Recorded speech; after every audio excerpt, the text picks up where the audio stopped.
تو سب سے پہلے میں اللہ تبارک و تعالیٰ کا شکر گزار ہوں کہ اللہ نے اس قابل بنایا کہ میں اس موضوع پر بولوں، اور آج کے دن کی شروعات کا پہلا جو اوپننگ سپیچ ہے وہ کرنے کے لیے مجھے یہاں پر دیا گیا موقع، اس کے لیے میں اللہ تبارک و تعالیٰ کا شکر گزار ہوں، آواز گروپ کا بھی شکر گزار ہوں، اور اس کے لیے جو بھی ذاتی ریکمنڈیشن یا اس کو آگے بڑھانے کے لیے چیزیں رہے گی وہ ایڈمنسٹریٹو ٹیم کے ساتھ جڑ کر انشاءاللہ کرتے رہیں گے۔ میری آپ تمام لوگوں سے درخواست ہے کہ اس بارے میں، صحافت کے بارے میں جو بھی باتیں میں نے بولی اس بارے میں اگر کوئی بھی آپ لوگوں کو مجھ سے چرچا کرنی ہو، بولنا ہو تو ہم آپ کو آپس میں بات چیت بھی کر سکتے ہیں۔ میں آواز گروپ کا بہت بہت تہہ دل سے شکر گزار ہوں کہ مجھے آپ نے بولنے کا موقع دیا۔ جزاکم اللہ خیر، السلام علیکم۔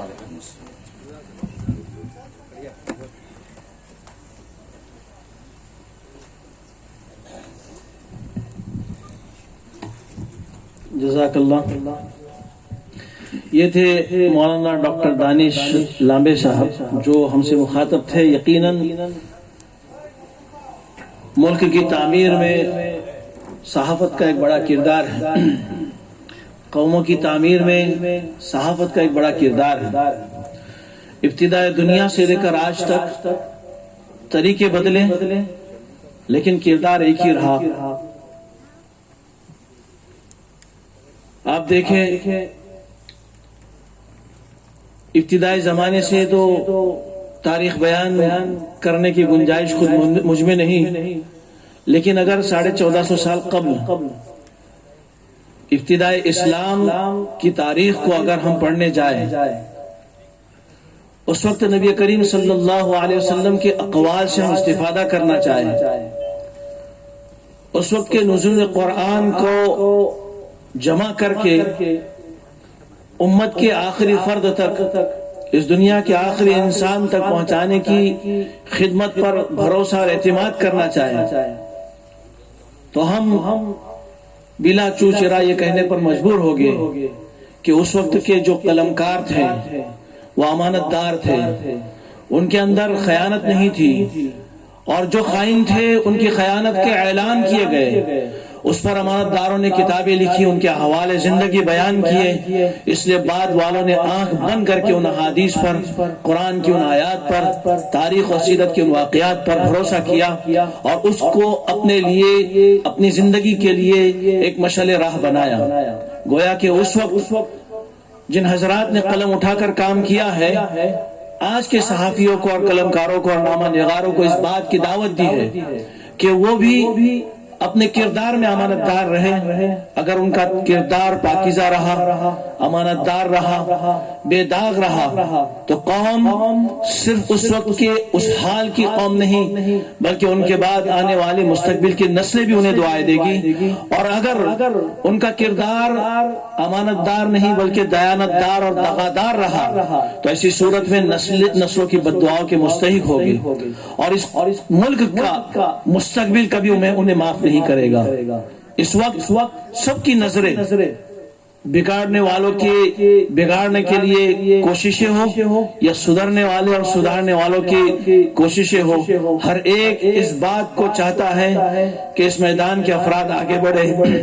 وہ لوگ جو اس ملک کی شبیہ کو بگاڑ رہے ہیں وہ بھی صحافت کو ایک ہتھیار کے طور پر، ایک بڑے ہتھیار کے طور پر استعمال کر رہے ہیں، اور جو لوگ اس کو سدھارنے کی کوششیں کر رہے ہیں اور ایک اچھے ملک کی جو وہ تعمیر کے لیے کوشاں ہیں اور اس کے خواب بن رہے ہیں، وہ بھی اس کے لیے کوشاں اور فکر مند ہیں کہ اس میدان میں ایسے امانت دار آگے آ جائیں، صحافت کے اور جو ہے وہ قلم اور تحریر کے میدان کے ایسے شہسوار آگے آ جائے کہ جن کی امانت داری اس ملک کو ثریا تک پہنچائے، اوج بلندی تک پہنچائے۔ اور یقیناً اس وقت اس ملک کی کایا پلٹنے، اس ملک میں انقلاب کی گہار لگانے کے لیے آپ جیسے ہر گلی گلی کے چھوٹے اور بڑے صحافیوں کی ضرورت ہے۔ آپ حضرات علماء سے مربوط رہیں، اچھے صحافیوں سے مربوط رہیں، آج کل کی ٹیکنالوجی کا صحیح استعمال کریں تو امید ہے وہ صبح دور نہیں کہ جس صبح کی لوگ امید لیے ہوئے بیٹھے ہیں۔ بہرحال